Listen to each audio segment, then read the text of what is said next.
The God of Israel is our fortress. Come see the glorious works of the Lord. See how he brings destruction upon the world. He causes wars to end throughout the earth. He breaks the bow and snaps the spear. He burns the shield with fire. Be still and know that I am God. I will be honored by every nation. I will be honored throughout the world. The Lord of heaven's armies is here among us. The God of Israel is our fortress. All right, perfect. All right, do me a favor. I know y'all hear me on Zoom. I just want to make sure everybody hear me fine. Zoom, y'all still hear me fine, right? Yeah, we hear you good. Yes. Okay. Yes. Do me a favor on Facebook. Because I forgot to turn y'all sound on. I'm getting miles on my brain. But y'all should be able to hear it now. Somebody on Facebook, let me know if you all can hear us fine. Somebody on Facebook, let me know if you all can hear us fine. You should be hearing us fine now. But just let me know on Facebook if you can hear us. And I'll be looking for your thing. I'm going to keep repeating myself. If you're on Facebook, YouTube, or Twitter, go ahead and share the post. And we would be extremely appreciative. Again, if you're on Facebook, YouTube, or Twitter, go ahead and share the post. And we would be extremely appreciative. I hear you. Good job. Thank you, 8-Ball. All right. So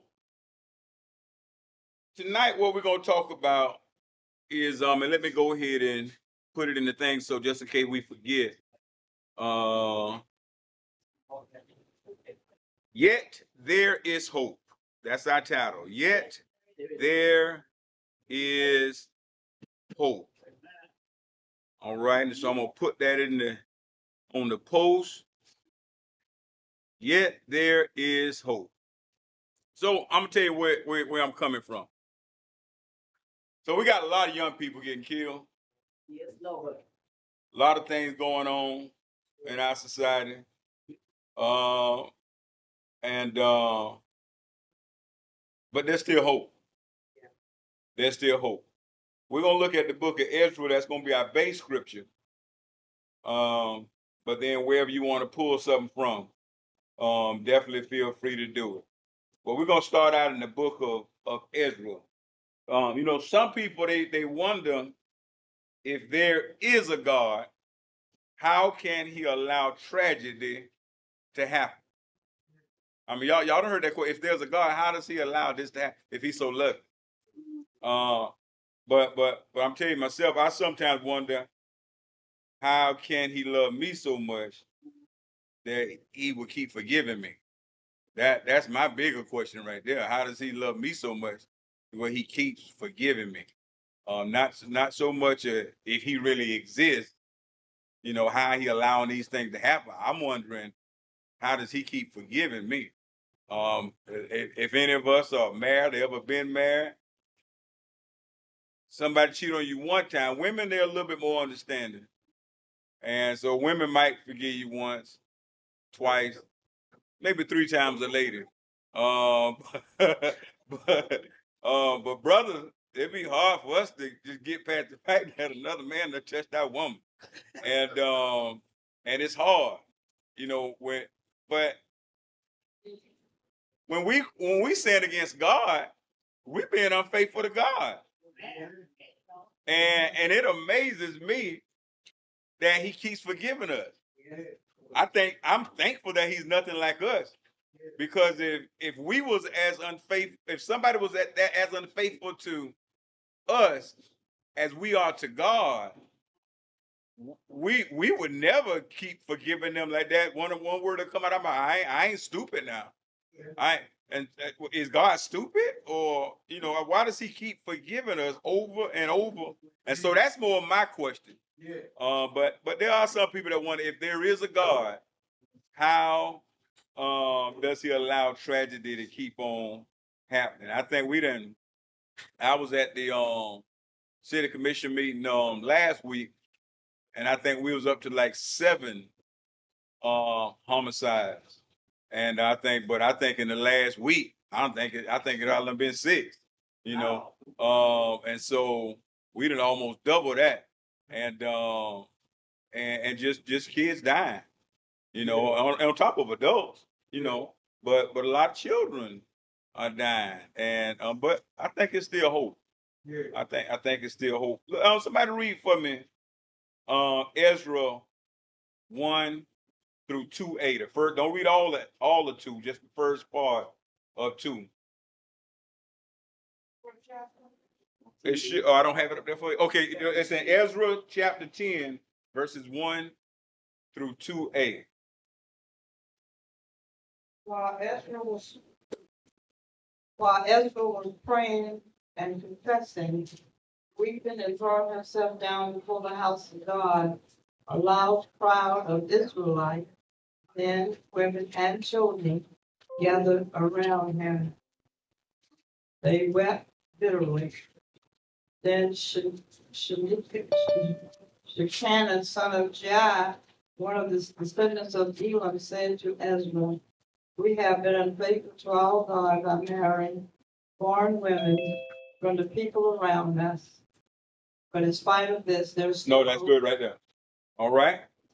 So here in this story right here, Ezra prayed and made a confession. He was going through. You know, he like, you know, God, you know, I know what we done did. I'm admitting what's going on. Because a lot of time, folk, they see what's going on, they complain about what's going on, but they ain't honest enough to tell the truth about why it's going on. And Ezra, the folk were going through, and Ezra, and he made a confession to God. He was crying, lying down on his face in the ground in front of the temple of God. A huge crowd of people from Israel, men, women, children, they gathered and wept with him bitterly. Then Shecaniah, son of Jehiel, a descendant of Elam, said to Ezra, "We have been unfaithful to God." That's the first step right there. You got to admit, yeah, I know everything. You know, you got all this stuff that's going wrong. But if you ain't willing to admit or acknowledge your part in it, you're not getting any closer to things changing around. He said, "We've been unfaithful to our God, for we have married these pagan women of the land." You know, people that we've connected with, folk. We become one. Dr. Cole, you need me to get that song for you? We become one with. That got you? All right. We become one with people that we were told not to unite with, but yet we've done it anyway, and now we're in a bad predicament, and we're in a pitiful shape. But it's our fault. And y'all, I know this not popular. People probably gonna stop coming to church. They're probably gonna talk about it. But all this stuff happening, it's our fault.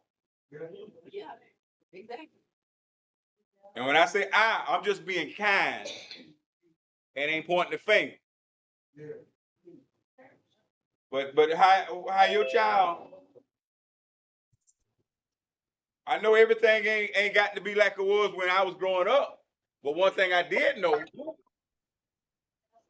when the street lights came on, my mama knew exactly where I was at.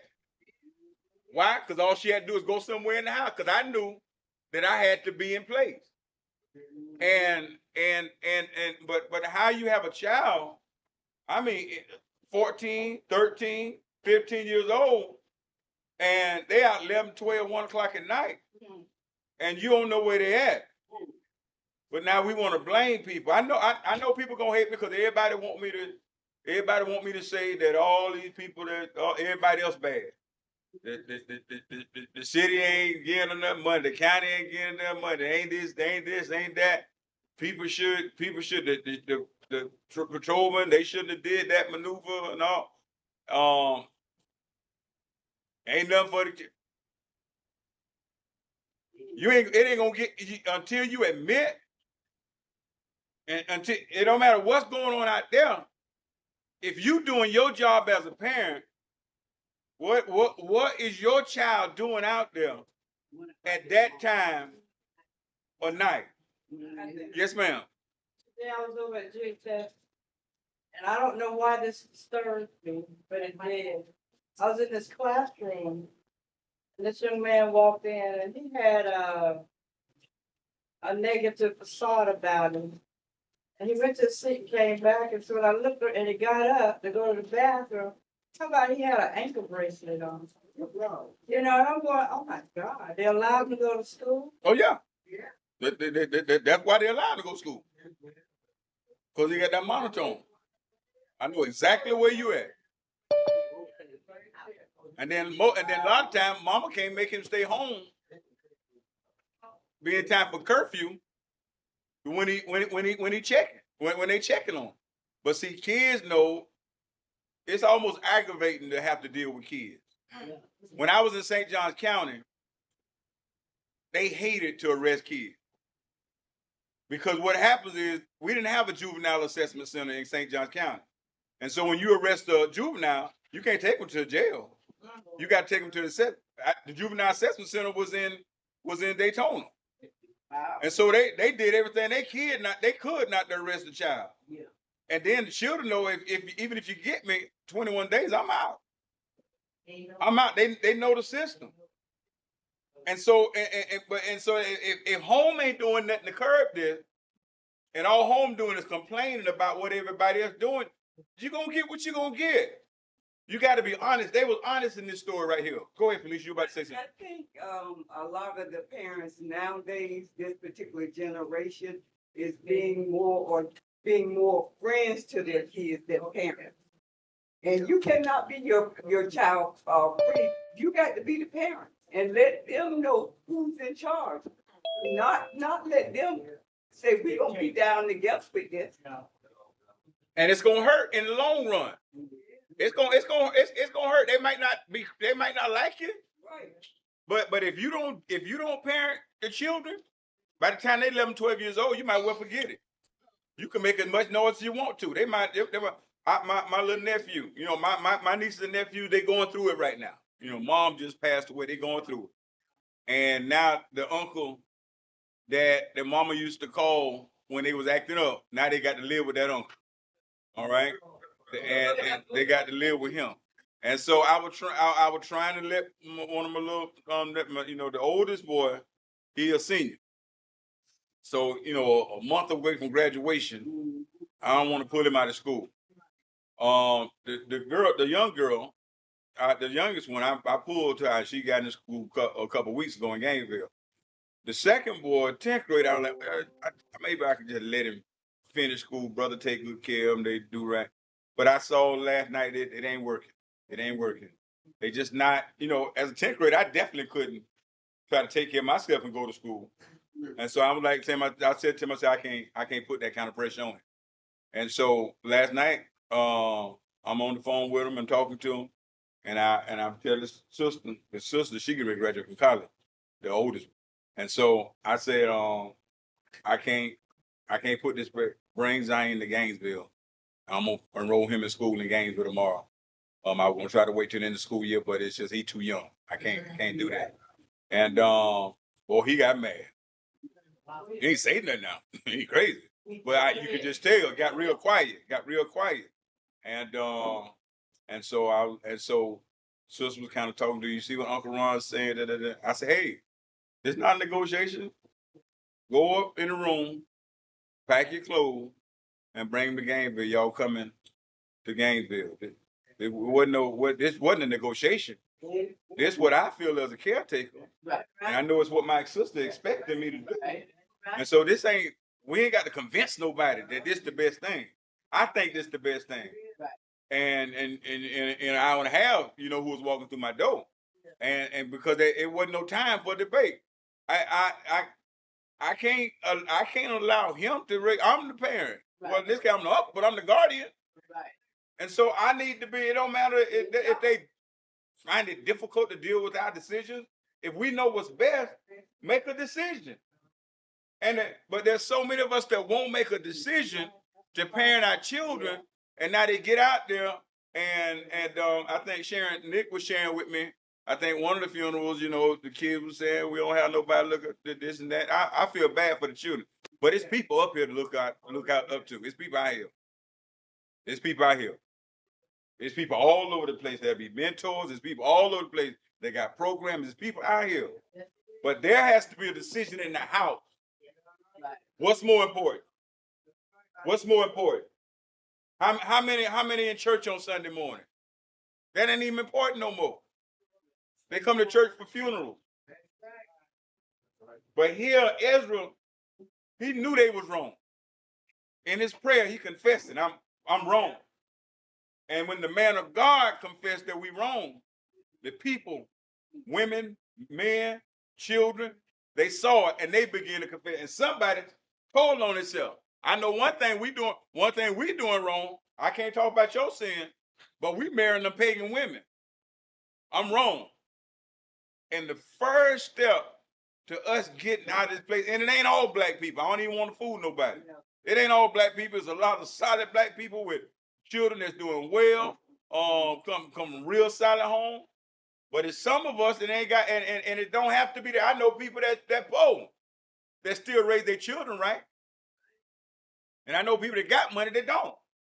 And so it ain't stuck to how much money you got. It's stuck to where your head is, what's inside of you.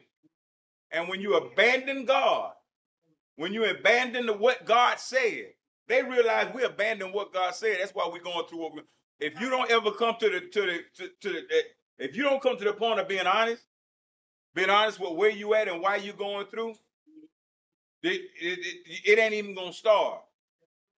I gotta be honest with what's going on. I'm going through all this right here. Y'all don't know about it. But see, I know what I'm doing that y'all don't know about.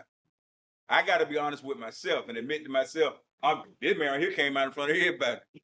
You're like, hey, I'm going. When you hit that right there, you plan on coming out because now everybody looking at you.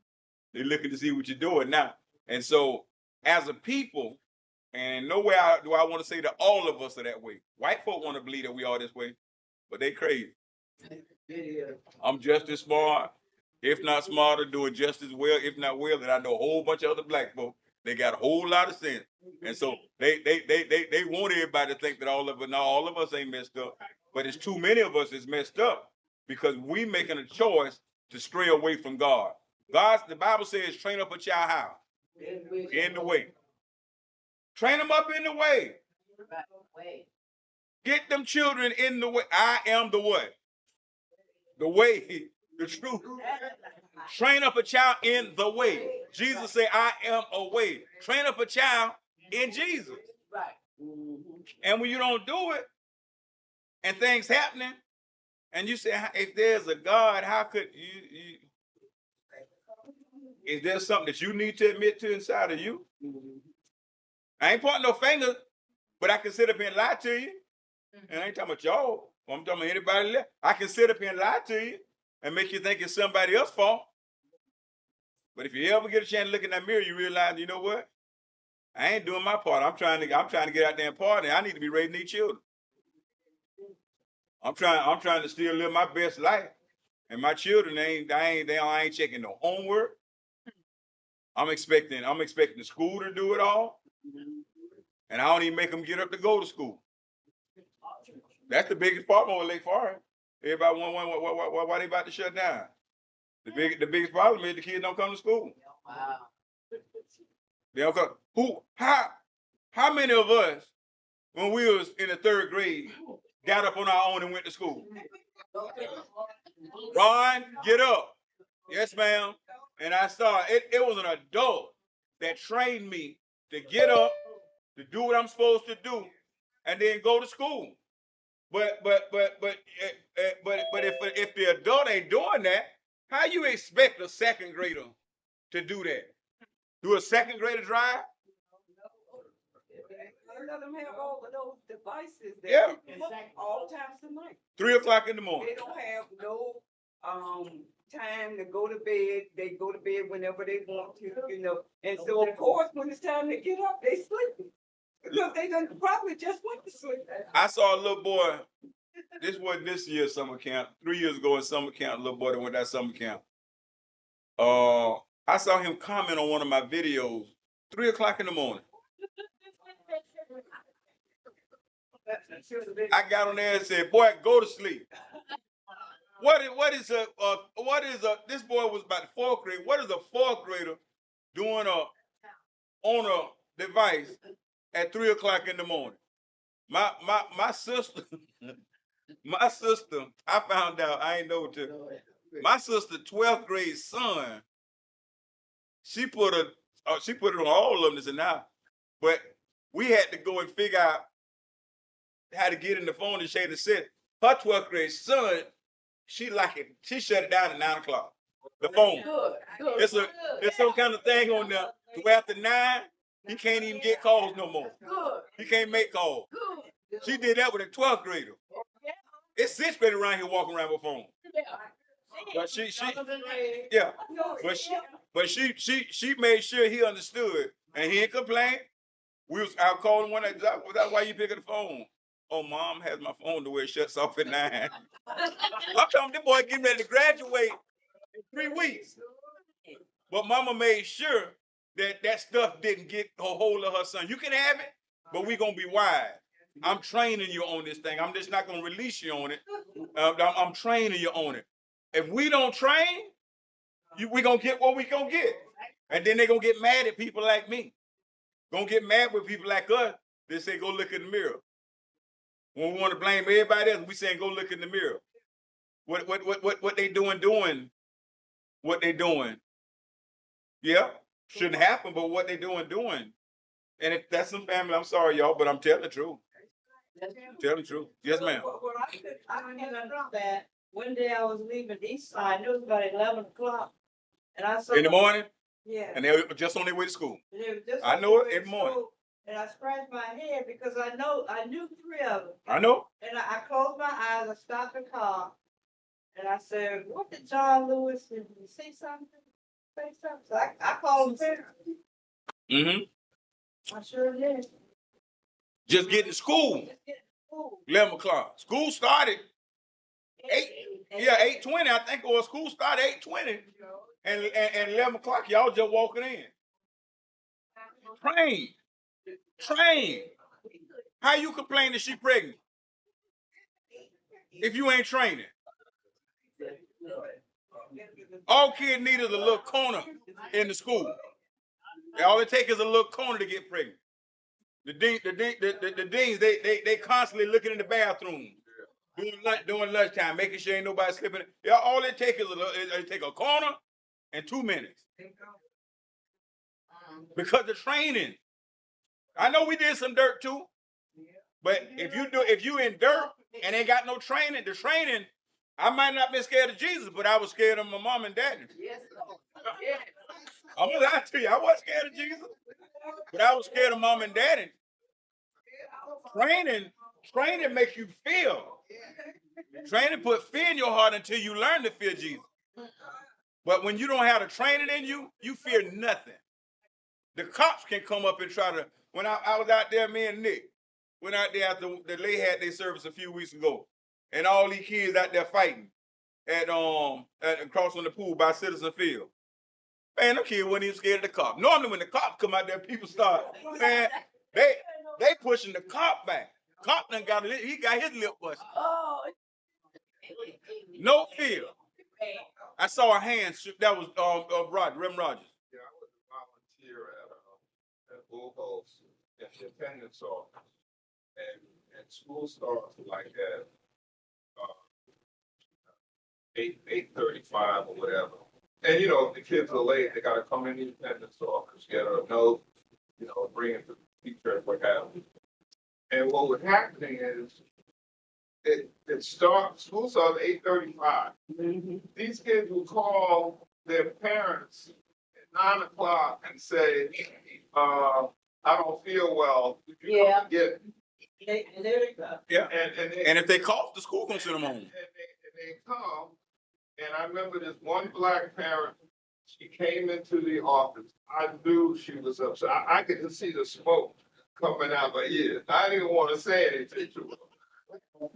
And because she was a bus driver, and so she had to leave her had to take that bus back to the depot, get her car, come to the church, pick the young man up, take him home, go back to the depot and stuff.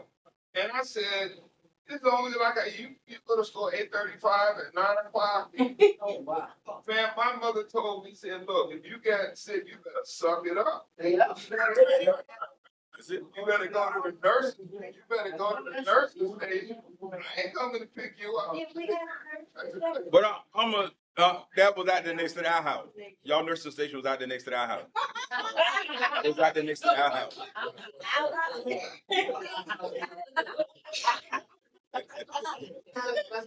All right. But I'm gonna see if y'all caught something though. Who started admitting that they was in sin and crying before the Lord first? Who started being honest with the Lord first? The prophet. And when the people saw him being honest, they start being honest. Y'all, we got to be honest too. We can't sit back and act like we all perfect. We got to be honest about what's going on in our lives. Adults got to be honest if we expect kids to be honest. Prophet got to be honest if we expect the people to be honest. I can't be sitting around here lying like I came out the womb holy. I can't sit around and lie like that. I got to be honest if I expect the people to be honest. And even if I mess up, I got to be honest about my mess ups. I can't be worried about, well, they're going to get rid of me or this going to happen or that's going to happen. I got to be honest if I expect the people saw the prophet being honest and then they came for honesty breeds honesty. And so even though we saying they got to admit it, guess what? We got to admit it because it's some jacked up stuff going on in the church too. It's some jacked up stuff going on in the church too. And so if we sitting in line and not being honest in the church, we can't point the finger at somebody that's lying and not being honest about what's going on in their house. We got to be honest about the stuff in the church that's not right. I'm gonna say it because I know they don't even come to Bible study, but somebody had sent me a note and just asked me if I could just let bygones be bygones. Y'all know sometimes when the Holy Spirit hit me and I tell about them demons that tried to come after me when I came here. Yeah. Somebody say, we love you. Can you just let bygones? I ain't letting nothing be gone. I'm gonna tell the truth. You come back up on the other side. I'm gonna tell the truth. Right. I'm gonna tell you. Forget they tried to destroy me, tried to mess my name up. That ain't gonna happen. I'm gonna keep telling that story. You want to be your friend? I ain't got no problem with that, but you ain't got to do bite me one time. Bite me one time, I'm still love you, but I know you got teeth now. Maybe I know they got teeth now. Yeah, you ain't gonna get me, but can I just let bygone be gone? No, it ain't gonna happen. You don't want to hear that? Go to that other church over there. But in here, I'm gonna keep telling it because we got to be honest about the foolishness that's happening in church. We got to be honest about what's going on in the church if we expect honesty from the people.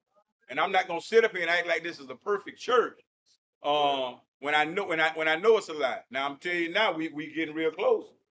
We still gonna always have stuff to work on, but we got a real good church. I don't see about three. I don't see about three that's slithering. But we got over 400 members in our church, and so I think that's a good number right there. All right. Yes, ma'am. It do it. And so what's the opposite of that, Dr. Cole? You say the truth shall set you free. What's the opposite of that? There you go. And a lie will keep you in bondage. A lie will keep you in bondage. You sit there and lie and act like ain't nothing going on, you're gonna stay in bondage. And the stuff that Reverend Mayberry, I'm gonna throw him out there. Yeah. And y'all don't punch my man. That's my partner. But Reverend Mayberry told me some stuff, and because he knows the history. And he told me some stuff. He said, y'all had a preacher one time. Say y'all was so mean to him, wouldn't even let him drive the van. He didn't have a car. Wouldn't even just made him walk. That's just mean. The man trying to go get some groceries. Y'all won't even let him y'all won't even let him drive the church. We don't need to know. We don't need to know. But he said it was just some stuff that just people just wasn't right by some stuff. People wasn't right, and if you don't call it out, it's gonna keep happening. It's gonna keep happening. You got to call it out if you want to stop. And so that means you got to be honest. And if you honest, the people gonna start being honest. But don't sit around here and don't sit around here and lie like everything good. No, you right. It's bad, but guess what? I ain't gonna ignore it. Who just said that? Delphine. I ain't gonna ignore it. Say something, see something. I see something, say something. I ain't gonna ignore it. You're just gonna be mad at me, but I'm not gonna just sit and just let you just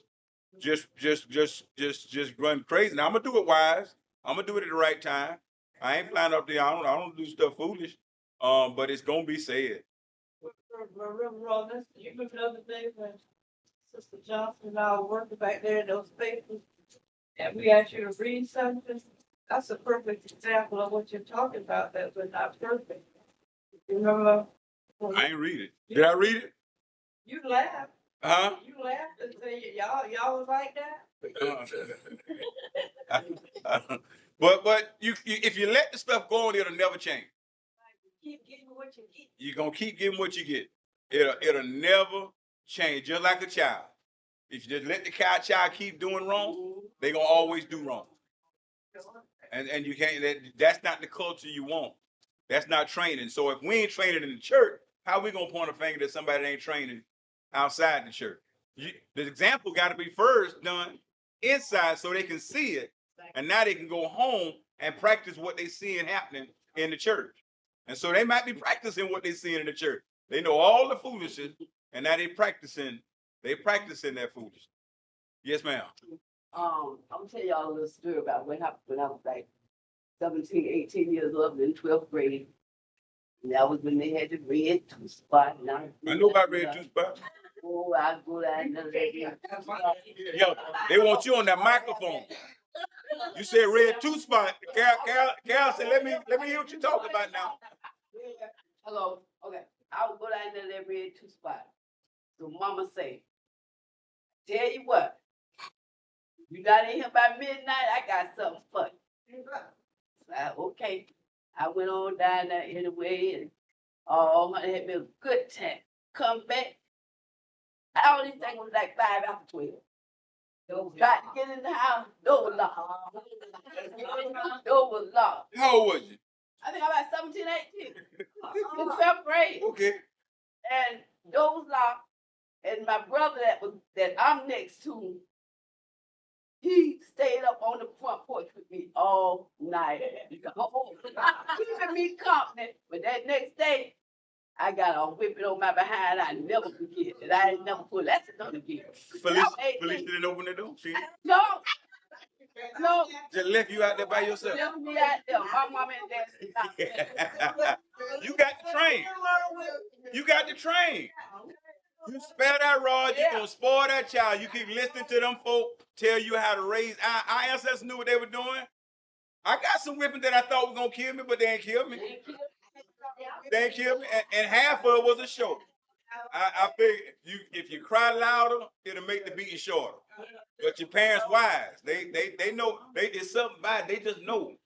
They know when to stop. What always got me, my mama would say, well, it's gonna hurt me more than it hurts you. Yeah, that's And in reality, it do. I got to do this.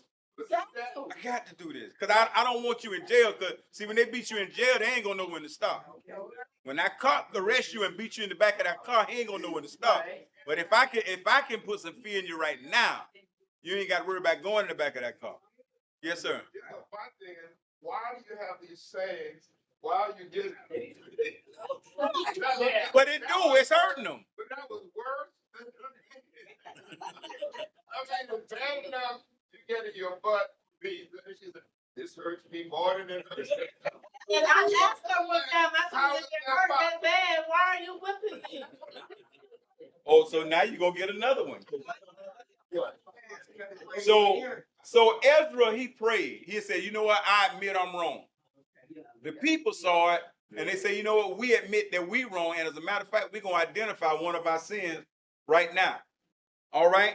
Honesty breeds honesty. But you know what? There's still hope. Read the last part of verse 2.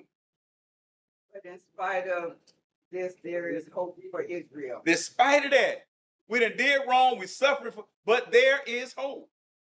Despite all of that, there is hope. And we got to understand, despite what it looked like, there's still hope. Some of us just say, you know what, man, I'm just going to let them, they live their life.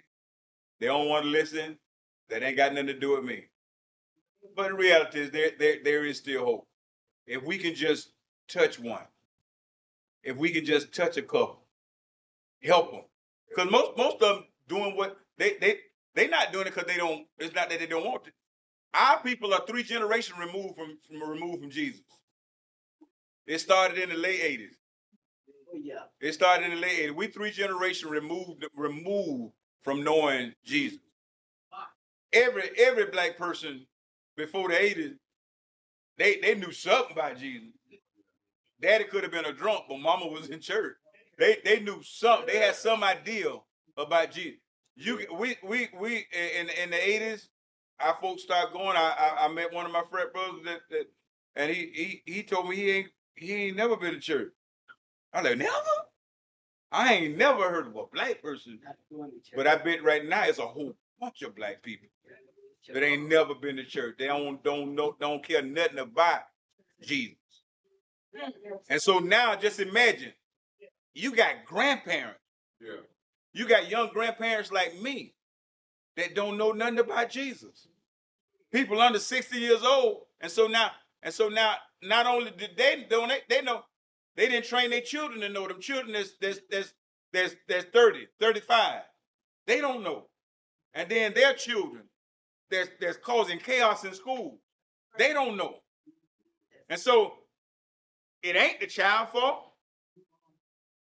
Ain't the parent fault. Ain't the grandparent fault. It's that great grandparent that stopped demanding and started giving choices about what you can and what you don't have. I ain't never had no choice. Never had no choice. I can't remember one time to where my parents went and I stayed home. I ain't never had no choice. I went whether I understood what was going on or not. And right there at Mount Zion Hawthorne, with my little suit on, sitting up there with my granddad in them stools. Right, sitting right there. I ain't have no choice. It was a part of who I am.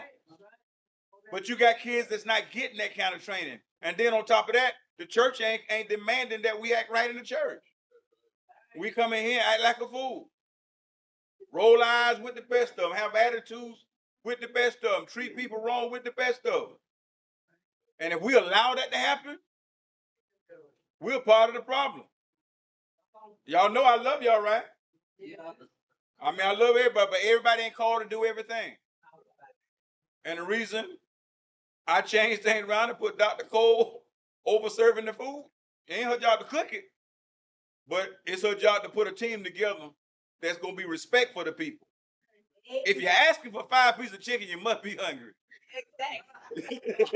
You must be hungry. You must be hungry. And so go ahead, eat these 2. I'm gonna put you 3 to the side. You want to make sure everybody eat. But I'm still give you your chicken. Be respectful. But don't be ugly. If they ask for that much food, they're hungry. You don't know what's home. They might be eating cat food home. You don't know what's going on at home. And so give them the food. Reverend Young will tell you. They cook so much. Reverend Young they have so much food in there. We be trying to figure out ways to get the food away. Trying to figure out ways to get the food away. So food ain't the problem. That ain't the problem at all. And so don't be ugly. But what you gotta do is understand that everybody, just because you good doing one thing, don't mean you good doing another thing. And so I'm gonna put somebody over that to where who ain't afraid that if they see somebody that's out of their place, that can kindly and wisely let them know that ain't their calling. You know, that this ain't your calling serving the food. You go back there and see if Reverend Young can put up with you. If he can't put up with you, go. We find something for you. Yeah. Watch the parking lot. Do something. But there is a place for you at Greater Bethel. Maybe it might not be serving food. Yeah, do stuff. There is a place for you at Greater Bethel. Sharon, she wanted to serve the food. I let no, you go count the money.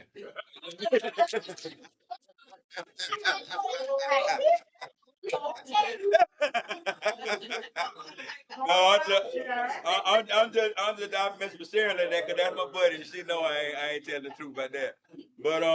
But everything ain't for everybody. But we got to make sure that we represent Christ. Yeah. They admitted that they were wrong first. The leader admitted. The people saw the leader admitted. They admitted. They went further than the leader. They said, "This is what we did." And then he said, "There's hope." Why is there hope? Because they were willing to admit that they were wrong. That's all we got to do. Be willing to do, y'all. Yeah. Admit that we wrong. We ain't perfect. We ain't perfect when we do wrong. Admit that we did wrong. And God said, and then I'll make sure that there's hope. Y'all ever seen that show Let's Make a Deal? Yeah. Well, how it go? How it go? How they play it? They call you down. Okay. Bob. Uh-huh. Is it Bob? No, Bob Price. Bob Price. Who over Let's Make a Deal? Wayne? Oh, that's the new one. Okay. Bob Barker was it? And then he call you down and make a choice for the game to tell you what he wants you to do. Okay. If you do it, win this amount of money. Or you win a car. That's Price Right. Let's Make a Deal. That Bob. You got them doors. And so you have this thing, but he said, if you're willing to give me that, I'll give you. you can have what's behind door number 2. Y'all remember? Yeah. And then it's he said, if you put away the pagan wives and the children that we produce together, get beyond the humans, put away the bad habits, the things that's out of order that we've been doing, and even the things that's been a fruit of those things. So let's say this right here. Let's say I got a habit of give me a habit, somebody give me a habit. Okay, so I got a habit of drinking, and God told me not to, but I got a habit of doing it. And now when I drink, which I'm sure is why God told me not to drink, the old dogs wake up in me. And so now, as a result of the drinking, now what's been produced from the drinking, I'm got a couple of honeys on the side. Because I ain't in my right mind. I'm so, when you're drunk, you do what you really want to do. Who? Drinking was my excuse. Drinking was my, because you drinking and smoking. I mean, that was my excuse to do what I wanted to do, and I blamed it on alcohol. I blamed it on the alcohol, but that's when I did my dirt. When I was sober minded, I normally ain't do that much. I tried to think a little bit, but when I was drinking, man, it wasn't my fault. It's the alcohol. I'm really a good person. The alcohol, the dog. I ain't no dog. Yeah. He said, let's make a deal. Put away your pagan wives and the fruit it produce. Ron, let's make a deal. You've been drinking, and now you've been running out there, doing stuff you should be doing. This is what it is. You admit that you're wrong. Stop. And what I'm saying, I'm not saying, because for some people drinking is not a sin, but for me it is. He told me not to. And so and God said, make a deal. Stop the drinking, and then stop the fruit that it's done produced. Them little side things you got out there. Cut off communication. Stop the drinking. Admit it. Cut it off. Stop it off. Cut it out altogether. Just make a deal. That's all he told him. You admit that you're doing wrong. Delphine keep looking at me like, I ain't saying alcohol makes you do that. Delphine still suffering that. I ain't saying it made you do that. I ain't saying it make you. I'm telling you what it did for me. I blamed it on the alcohol. It's a song. Huh? Got to blame it on somebody. Yeah, it was the alcohol fault. But God said, because Bible said, be ye sober minded. And alcohol takes me out of sober-mindedness. Yeah. It don't make me think about the repercussions of what I'm doing. And there was some time to where I was smoking and drinking, and I was so high and so drunk that I didn't think about the fact that I could have killed somebody on that road. Yeah. Yeah. I ain't even think about that I could kill somebody on that road. I'm out there drinking like I'm sober, like I got all my faculties, knowing I'm dead drunk, and go jump behind that wheel. I ain't talking about catching no ride or somebody taking me home. I jump right behind that stuff. That stuff will mess your mind up. I know you can handle yours, but it messed my mind up. But Yeah. there are individuals in life that are sober all the time, just sober, but just evil people, and just keep stuff going, you know. So whereas alcohol might be my weakness, what they meditate on might be their weakness. And so they might be evil because they always into something. They always they allow themselves to participate in conversations that ain't gonna do them no good. And so they might start out the day saying the day gonna be a good day, but then they let themselves get caught up in a conversation that's not gonna benefit them at all. And then next thing you know, it done messed up the whole aura of themselves. We got to figure out what's the thing that God told us to stay away from that we didn't stay away from, and now it's producing things that shouldn't be produced in our lives. And so it's gonna be different things for all of us. You know, I'm alone. Anybody in here that ever been to one of our AME meetings that tell you I do me. I do me, and I ain't pointing the finger at nobody else, but I do me. When I see my wife, then I go hang out. But if my wife ain't with me, I'm gonna go in the room, I'm gonna run across and grab my food and take it up to the room. But I don't do all that right there because I know me. I know me. I know me. I might be delivered, but I know the stuff that I used to do, and ain't no need to put myself back in the situation. I know people that I won't that I can be. We got you know, you have all these threads. I got a thread with some of all the guys that I pledged with, the ones that still alive, all that got a thread. I don't talk on it. They put me in it, but I don't talk on it because sometimes they use language that don't appease me, and so I don't even. I won't even, you know, this week where they've been giving their condolences and stuff, and I mean, bless you, brother. But if somebody come and use some profanity or something like that right there, you ain't respecting me enough to not use that. So I ain't a part of that conversation. You know, so you ain't seeing me type nothing in there in a year because I don't even want to be associated with some of the conversation. And you got to know what God told you to stay away from. And then when God told you to stay, he said, let's make a deal. The bad association, because the Bible says evil communication, be not deceived. Be not deceived. Evil communication corrupts good behavior. Don't matter how much I love my wife. If I hang out with a player, I'm going to start doing something. My friends, when I was in high school, not all of them, but a good many of them, a lady right across the street, she used to let my friends come over and smoke on her porch while we was down at the bus stop. And so they go to school high. I ain't have I ain't that wasn't nothing I was gonna do. My mind was focused on bigger things. No, I don't want to get in trouble. I ain't gonna have sex. I ain't smoking that stuff because I want to go play college ball. I ain't associated with nothing, and I did. But when I did, after I played, now I ain't got nothing against my fraternity. But it's some stuff that it ain't good to hang around with. Yeah. When I got there and started hanging out and watching them joints, they always say pass, and it wasn't always fraternity. Some of my homeboys too. I shouldn't even been in them settings because they always say, well, you know, he don't want it. Just pass it by Ron. So back then, you used to smoke off the same one. It wasn't them kind of disease. You ain't think about the fact this old wet thing. It's all wet. Other people spit, and you still put it in your mouth. It ain't matter. You ain't care about the germ back then. God, the germ, devil eat the worm. And so after a while, I got tired of them passing me by. And so I was like, man, let me hold that thing. They're like, oh, I had a little nickname they used to call me by. Look at it. They were happy to see me go down that road. Be not deceived. Evil communication corrupts good behavior. I had good behavior. I had good habits because my parents trained me right. But I was hanging around people that was doing stuff that I had said that I wouldn't do. And then sooner or later, I started doing the very things that I said I wouldn't do. Yeah. So don't fool yourself now. If you hang around people that's doing stuff that God told you not to do, it's gonna get you one day. It's gonna get you one day.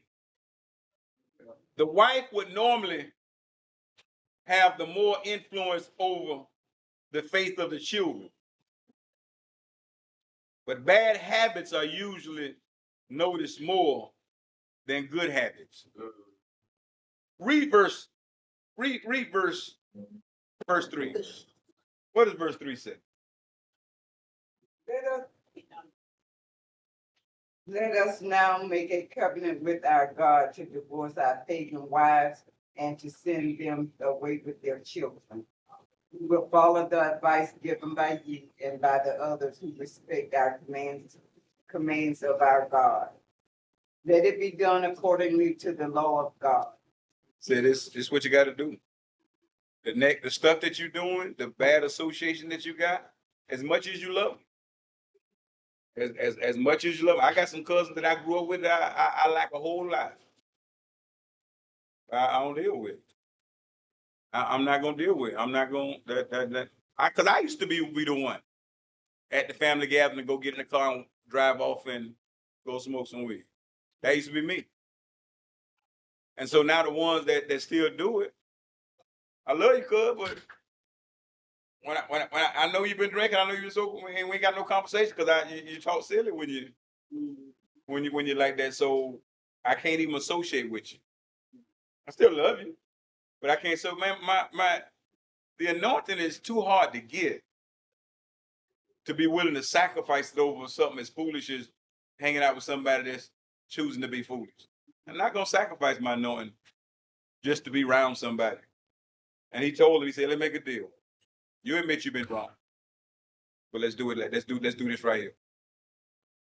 Stop it all your bad associations, stop them. Everything that it's going to produce, cut it off. And so when we think about wives and children, it sounds a little rough, but God is serious. But he's saying that the associations cut them off. If you get right, hey, we might be able to be friends one day. I got a dude that I used to bring him to preach for me and everything. At other churches I pastored. And good dude. I talked to him all the time. And we was actually pretty close, but he said one thing that was pretty negative that I just really didn't like one time. And I blocked him on everything. And so blocked him on all the social media stuff. So he called me one day. I got a message in my phone. That's the one message I say, just remind me, don't click. He said, Roll, man, can you get past it and call me? I might one day, but God ain't led me to, because I ain't got time to be around foolishness. My job is too serious to sacrifice my anointing just to be around foolishness. It's too serious. Ezra says it's too serious. When the people saw Ezra take it serious, the people say it's too serious. He said, it ain't over.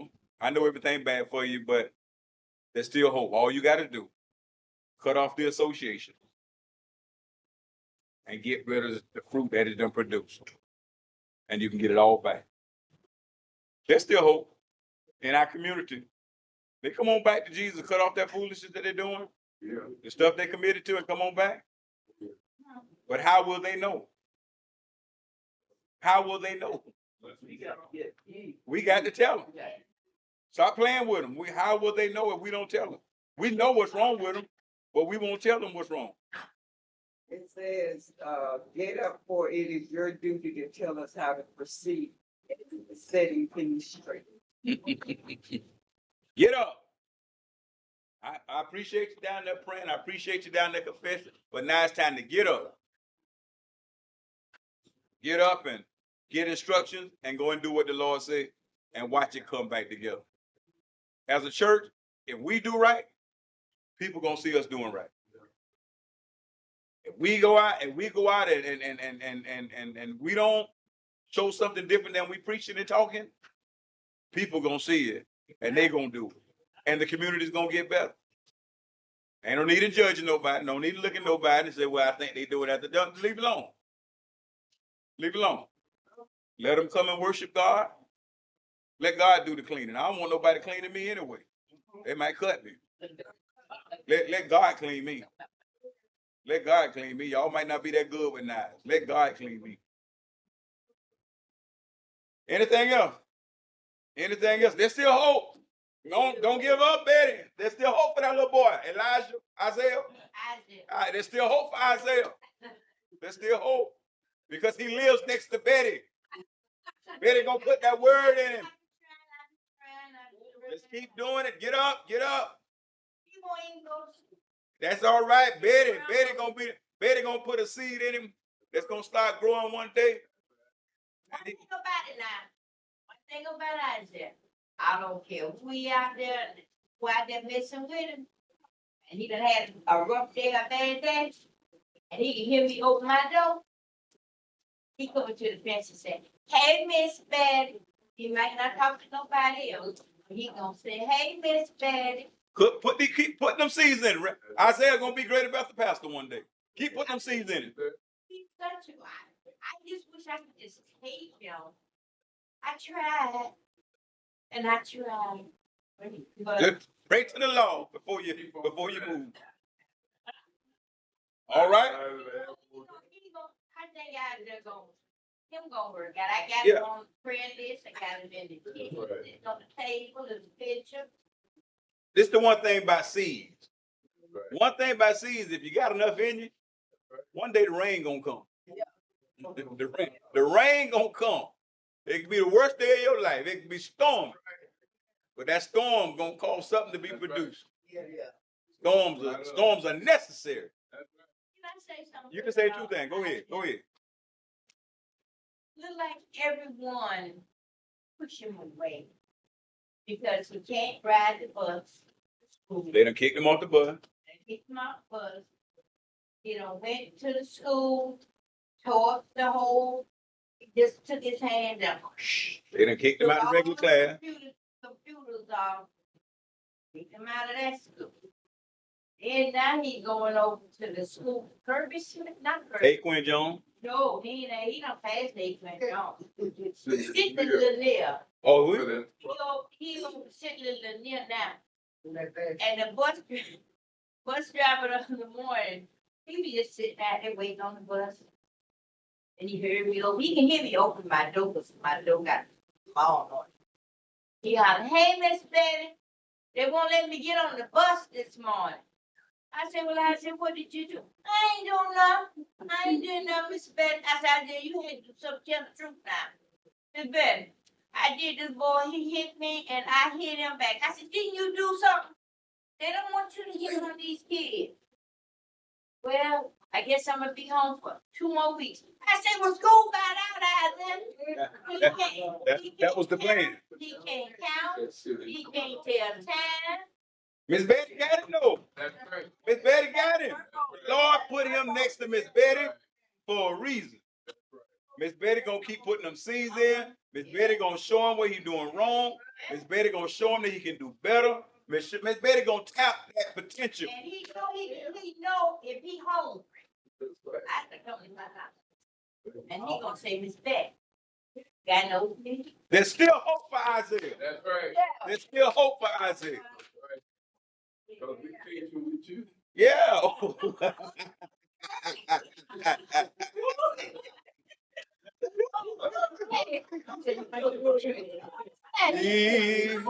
He's patient with me. All right, good. This was a good conversation tonight. And I want to tell you, that culinary ministry, they done caught the vision of the health ministry. They done caught it. We got salad with fruit and grilled chicken in it. Tonight. Oh, they done caught it. They done caught the vision. They done caught the vision. Amen. Amen. I know my cousin Yvonne happy about that right there. You like that salad, don't you? Yes, ma'am. Yes, ma'am. need people to register for the 18th. Yeah, go and register. That's the colorectal power over colorectal cancer. Go ahead and get registered. See Delphine to get registered for it. It's on the 18th. That's the cancer that came back and got my sister, claimed my sister's life. Yeah, it's really aggressive, and it killed black people have a real high death rate of that colorectal cancer. This is a workshop on the 18th. Over at Spring Hill. Next Saturday, right? That's next Saturday. Yeah, Delphine can get you registered, or if you ask me, I'll send you a link. But somebody going bless the food for us and close out with a prayer and a blessing of the food. And then I hope everybody know what we're doing this weekend with Trina's. Y'all know the dates and everything. Friday is the wake. Saturday is the funeral. But I appreciate Sister Raw, myself, and my family. I had to slow y'all down. Y'all giving us so much love. I was like, no more food. No more food. No. Y'all gave us so much food. Who was it? Y'all was supposed to get something today. The daughter said or somebody. Whoever the Wednesday and Thursday was, we cut y'all off. That was me. I cut you. Yeah. Yeah, it was. Y'all are blessing us, and we really appreciate it. But it don't make no sense to just have food sitting in the refrigerator and we can't eat it. They said, huh? My freezer full. The freezer full. But we appreciate y'all. But we gonna eat that fish on Friday though. All right. So somebody who gonna bless the food for us? All right. Dear Heavenly Father, we come with rejoice, giving you praise. Yes, Lord. Thank you, Jesus. Live in truth. Thank you. Yes. And bless this food, Lord. Yes, Lord. You to do what you do best, and that is love on your Yes, people. Lord. Yes. Love on others. Yes. In precious Thank name you, of Jesus. Jesus. Amen. All right. Good food, good meat. Thank the Lord. Let's eat. Right.